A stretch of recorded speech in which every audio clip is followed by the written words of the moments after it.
40 गावात वेश्या व्यवसायाचा पर्दाफाश. विनायक प्लाझा हॉटेलवर पोलिसांचा छापा. एका महिलेची सुटका. तिघे जेरबंद. 40 गाव. प्रतिनिधी. 40 गावातील बसस्थानकासमोरील विनायक प्लाझा हॉटेलमध्ये सुरू असलेल्या वेश्या व्यवसायाचा 40 गाव शहर पोलिसांनी पर्दाफाश केला आहे. गुरुवारी दिनांक 3 जुलै 2025 रोजी टाकलेल्या या छाप्यात एका पीडित महिलेची सुटका करण्यात आली असून वेश्या व्यवसाय चालवणाऱ्या 2 पुरुष आणि एका महिलेला अटक करण्यात आली आहे. या कारवाईमुळे शहरात नव्याने रुजू झालेले पोलीस निरीक्षक अमित कुमार मनेळ यांनी आपली धडाकेबाज कामगिरी दाखवून दिली आहे.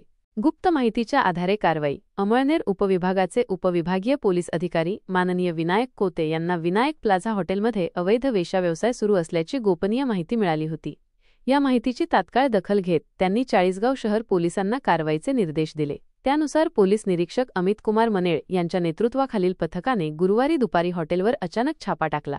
मुद्देमाल जप्त. गुन्हे दाखल. पोलिसांनी हॉटेलमध्ये प्रवेश करताच वेश्या व्यवसाय सुरू असल्याचे निदर्शनास आले. त्यांनी तात्काळ घटनास्थळावरून एका पीडित महिलेची सुटका केली. तसेच या व्यवसायात सामील असलेल्या 2 पुरुषांना आणि एका महिलेला रंगेहात पकडले. पोलिसांनी घटनास्थळाची कसून तपासणी केली असता तेथून कंडोम, मोबाईल फोन आणि रोख रक्कम असा एकूण 43,020 रुपये किमतीचा मुद्देमाल जप्त करण्यात आला. अटक करण्यात आलेल्या आरोपींवर संबंधित कलमांखाली गुन्हा दाखल करण्यात आला असून पुढील तपास पोलीस निरीक्षक अमित कुमार मनेळ हे करत आहेत.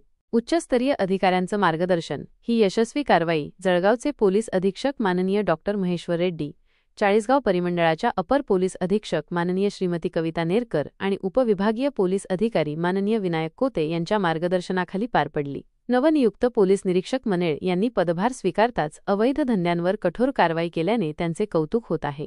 शहरवासियांकडून मागणी. या कारवाईमुळे 40 गावातील अवैध धंद्यांना चाप बसेल अशी अपेक्षा व्यक्त केली जात आहे. शहरातील अनेक हॉटेल आणि लॉजेसमध्ये अशा प्रकारचे अवैध व्यवसाय सुरू असल्याच्या तक्रारी येत असल्याने पोलिसांनी यापुढेही नियमित तपासणी मोहीम राबवून अशा व्यवसायांना आळा घालावा अशी मागणी शहरवासियांकडून होत आहे.